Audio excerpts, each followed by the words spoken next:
52 episodes, 52 ordinary people, 52 real stories about things that affect overall health. Because there is a lot more that goes into being healthy than food and fitness. Inspiration, support, a new perspective, and knowledge.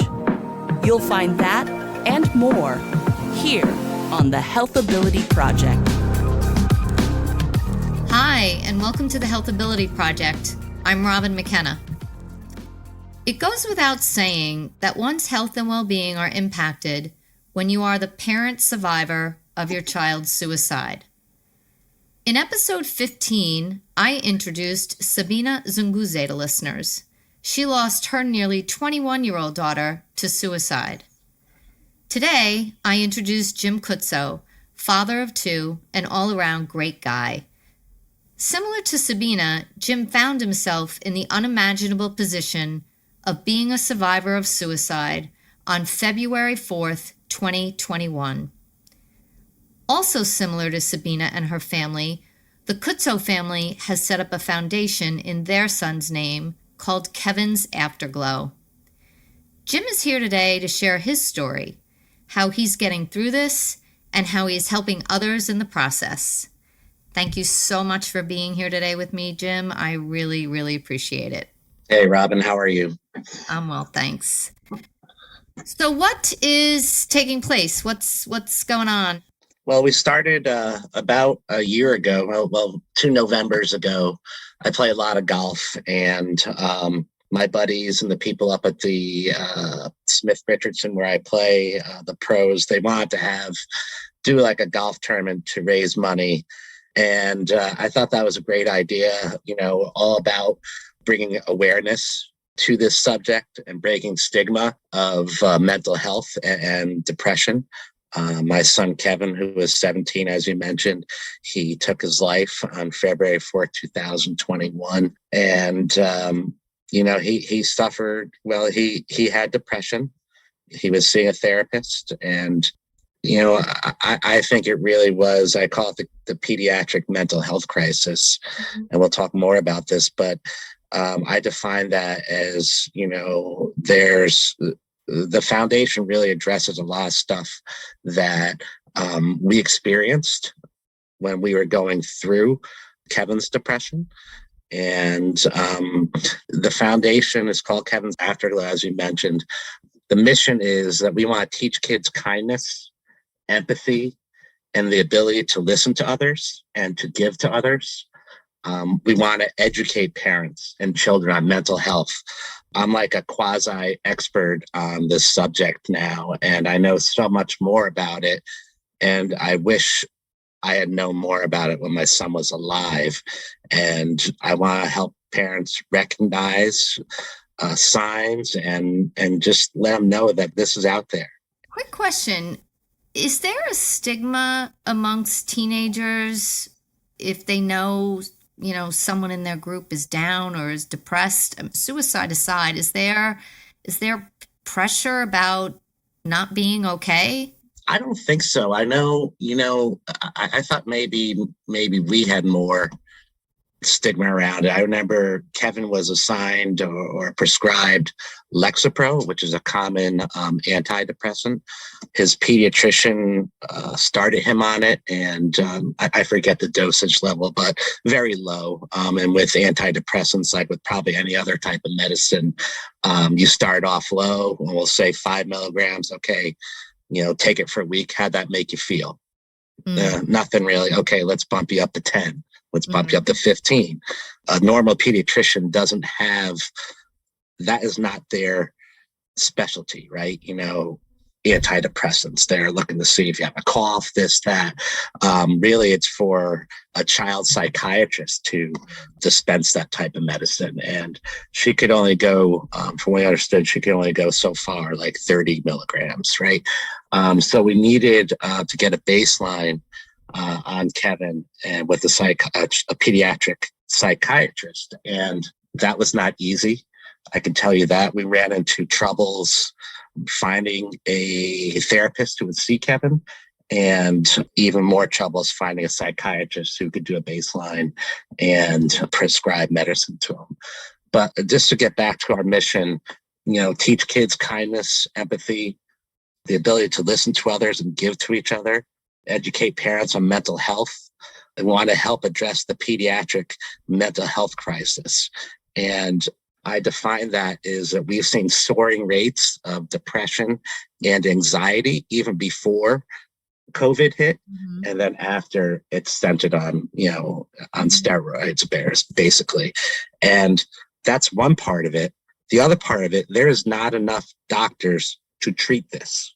And I believe for every 1,800 kids who need to see a psychiatrist, there's one available.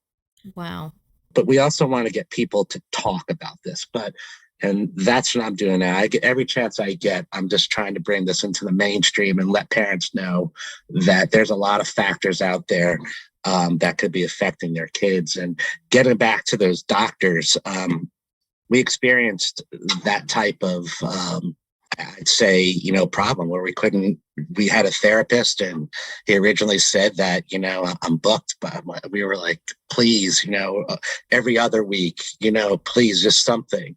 And for a psychiatrist, my wife, she has excellent health care.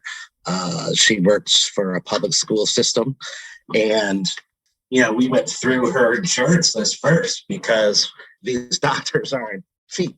And right. So we'd like to see if we could, use our insurance. And they gave us a list. It was heavily outdated. Some people were not, we were going for a psychiatrist. There was some people not in business anymore. One was a podiatrist. Those, people, they work on feet. It was very it was frustrating. And we would call like people in Fairfield, like I live in Fairfield, Connecticut. We were going surrounding doctors and many of them we are not taking any new patients because there's only so much that these people can do, right? And they have to be able to live their lives too. And we had an appointment for Kevin. It was a week after he died. And, it's brutal. I know a family in Darien, they had a string of suicides in the spring and of last year. They went through 48 doctors, 48. Before they could get to one. Yes. It's not hey, can I afford it? It's just that there's a shortage. Wow. That's a conversation for another episode. My yeah. God. So my advice is if you don't wait, if you think that your child is having a problem, start looking and start researching into it. Immediately. Yeah. How has response been from the children and the parents as you go around to the schools and talk and have these different events where yeah. I mean, so it's not the I would have never gone to see myself, right? Not my kid. And the response from kids has, if I'll speak from anywhere to a class of 30 or a team of 30. I spoke to Trinity Pauling one weekend. There was 200 people in attendance. I spoke to Norotan Presbyterian Church in Darien, where again, 2 kids just taken their life. There was over 400 people there and 400 people online. And the response is, I don't, a lot of people, they see this guy bearing his soul. It's therapy for me too. I can tell you that much, but I know, well, the numbers, right? Their numbers are 1 in 4 have anxiety. And 1 in 5 have depression. Okay, so if I'm in a setting like that, look around. What's the age range when you say that? Those statistics? It's a pediatric teen, like I believe 0 to 17. But yeah, and I'm looking to inform people, but I also know I'm going to get. I compare it to, people used to have the DSLR cameras where you could take a lot of pictures at once, like bum, bum, bum, bum, bum, bum, bum. I know that if I take 100 pictures, I'm going to get one or two really good ones. And I know that each time I speak one or two people, I'm going to affect their lives. And I've had kids come up to me shaking. I feel just like your son. That's tough. One kid in Darien, another kid shaking. I tried to tell my parents, I can't believe I'm feeling this way. He couldn't control himself because it's common. Yeah, and that's really the frustrating and heartbreaking part of it, is that these kids are saying, I can't believe I'm finding myself in this position. And Yes. first of all, that's a very adult concept. Even adults are shocked when they find themselves in situations they never thought they'd be in. And, that a child is in that, but thank God, at least one or two, somebody is coming forward. I mean, you certainly are, making ground for sure. Yeah, for sure. And it's, I do feel that when I talk, I'm potentially saving lives. Mm-hmm. And people have told me that. And whether it's parents, I started off talking, I have this relationship with sports in my community, and I helped found Fairfield Youth Lacrosse. I was speaking to 7th grade boys B, 8A, and anywhere I could to get the message out. I was speaking at halftime at high school sporting events. My grandfather helped found the FCAC, which is the Fairfield County Interscholastic Athletic Association. My dad ran it for 38 years. So I have all these coaches that know my name, and they freely let me talk to their population. So but now, I mean, that was just speaking, kind of doing like PSA announcements. Now I do a full 45-minute PowerPoint presentation. It's pretty effective, has some powerful imagery in it. And yeah. Well, that's, it's an evolution of your process, right? Of your process of getting through this is, you're initially just speaking somewhat off the cuff, and now it's very purposeful and very intentional and very centered and heartfelt, and you are seeing, results from that. Yeah. Is it mostly boys, or are there young girls too? From what I understand, boys have a higher success rate of taking their lives. People that come to see me, I mean, so at Charity Pauling, it was mandatory for them, so they're all boys. But in different settings, I'd find more females, parents and daughters coming. I'd say it was around a 80-20 split between males and females, and it's starting to. And each time I say it, I'm like, we need to get more guys here, because guys tend to, bury stuff way down, put some dirt on it, and don't address it, right? And I'm starting to see that trend reverse. So that's good. That's amazing.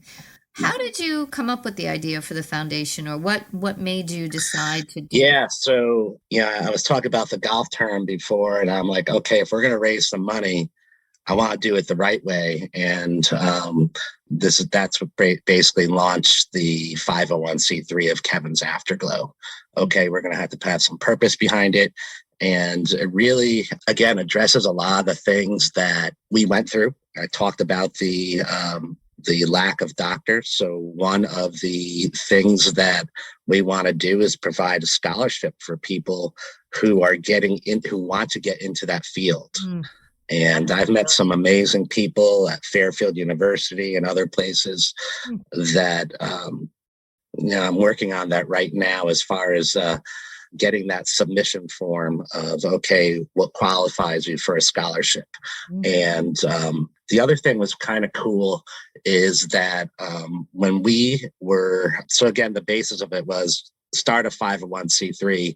If I'm going to have people give me money, I don't want it to be taxed, right? And we could do more. We could do more with more money. So that started the 501c3. And then we started putting together all these things that happened to us before and after. And it just kind of came to us. But one of the things that happened after Kevin died is My wife is a second grade teacher in a public school, and her teaching colleagues, they donated what's called a buddy bench, and to where my son Kevin and my son William went to elementary school. And I never heard of it before, but there's like rules around the buddy bench, or this particular one. Hey, if you're feeling sad or lonely or you don't have someone to play with, it's on a playground. It's a special bench. You can go over and sit on it. And the other rule is if you see someone sitting on the buddy bench, go up to them and ask them to play or talk or go for a walk. And at its very heart, so I'm thinking, that's really cool. I'm not going to reinvent the wheel. All right. At the very heart, I'm telling you that there's not enough doctors out there, right? And there's a lot of kids. Listen, COVID did a number on a lot of people. Probably, I respect, and I'm sorry for everyone who's died because of COVID, but I think the effect of 2 years of cancellations, and you can only do your schoolwork through a Zoom just like this, disruption, cancellation. We've done a great injustice to a whole generation of kids. I'm talking from 1 to 17 to college. Yep. And I think there's going to be a lot more of this that's going to show its head. But at its core, you're teaching a kid, and we provide curriculum with these buddy benches. At its core, you're teaching a kid to ask for help, okay? Which not everyone knows how to do. And then that kid is actually receiving help. That's pretty cool. And so if we can get them at an early age, we're installing these buddy benches.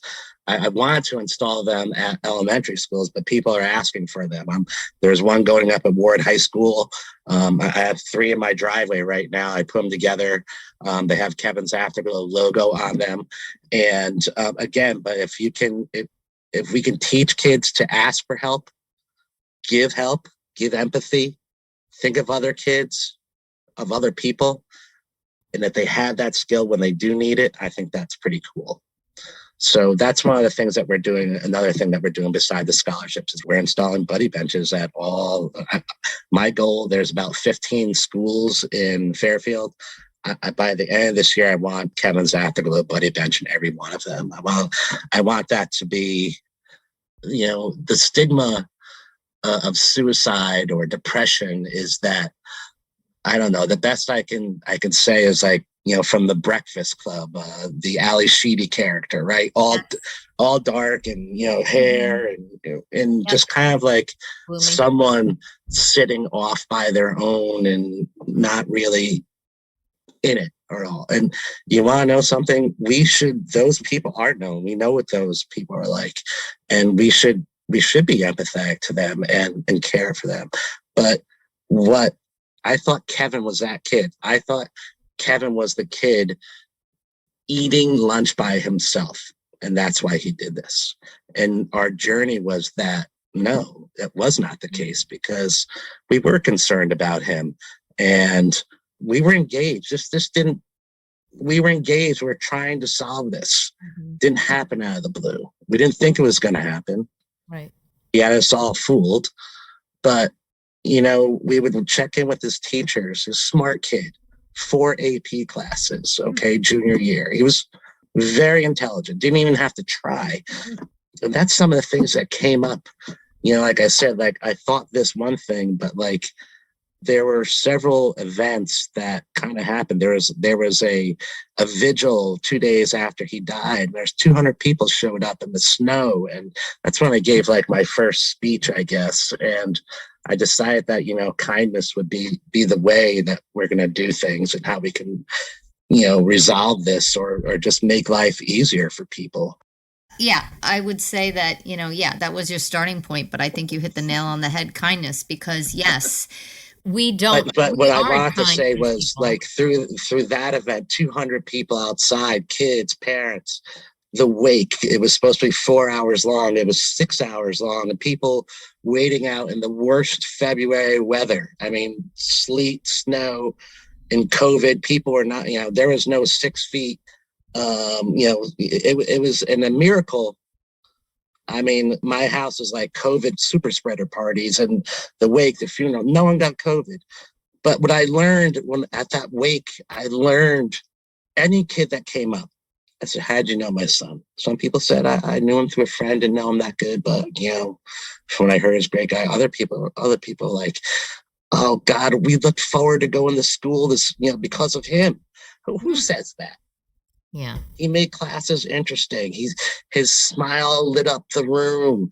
And the guidance counselors, they're like, oh, he's part of the mix, and he's stirring the mix. Okay. And so he was involved. And what I learned that, I think Kevin had, they call it smiling depression or high functioning depression. And there's a quote with Robin Williams out there. It says, people who have depression aren't faking it. They're faking being happy. And that's, I think, Kevin, that's what happened with Kevin. And I just want to get a plug in there. You can go on to kevinsafterglow.org. You can donate there. We have it. It's all set up. We're going to take credit card donations. If you want to mail a check, if you go on kevinsafterglow.org, the address will be there. And we have a Venmo account at Kevin's Afterglow as well. Your money will be well spent. Your donations will be well spent. Again, you can go on, you can see our buddy benches. We have a Facebook page as well, where there's a lot of updates there. But just want to let everyone, what we've been saying is that it's here, it's real depression, it's treatable and beatable. Just like if you had a problem with your heart, you would go see a cardiologist. There are psychiatrists, therapists that can help you with it. They're therapists. I've seen a therapist myself. I stopped seeing her probably in August of 2022. And I had some problems over the holidays. And I realized I can't be this guy talking about therapists, go see a therapist. I went and saw the therapist again. And I'm on antidepressants right now. They help me be strong for my family. I still have to pay the bills. There's nothing wrong with it, but always in conjunction with therapy. I also want to say it's common. I mentioned 1 in 4 have anxiety, depression. And the last thing I want to say is it's okay to not be okay. I want to say that again. It's okay to not be okay. Jim, I can't thank you enough for sharing your story and letting us know what's going on with Kevin's Afterglow. It seems like in such a short time, you've made incredible strides, the buddy benches, the scholarships, all the talking, your progression of how you speak and what you say. And some good has to come out of this. And that's we're going to make a difference in Kevin's day. Yeah. That's a beautiful way to memorialize Kevin as well. Yeah. Alrighty, listeners, thank you very much. Hopefully you liked today's episode. And if you did, please share us, like us, tell your friends about us. And if you have any comments or questions, you can email me at thehealthabilityproject@gmail.com. Thanks for joining us today at the Health Ability Project. We'd love to hear from you, so please email us your questions, comments, or suggestions, including future guests, to thehealthabilityproject@gmail.com. And please like us, subscribe, and share us with your friends.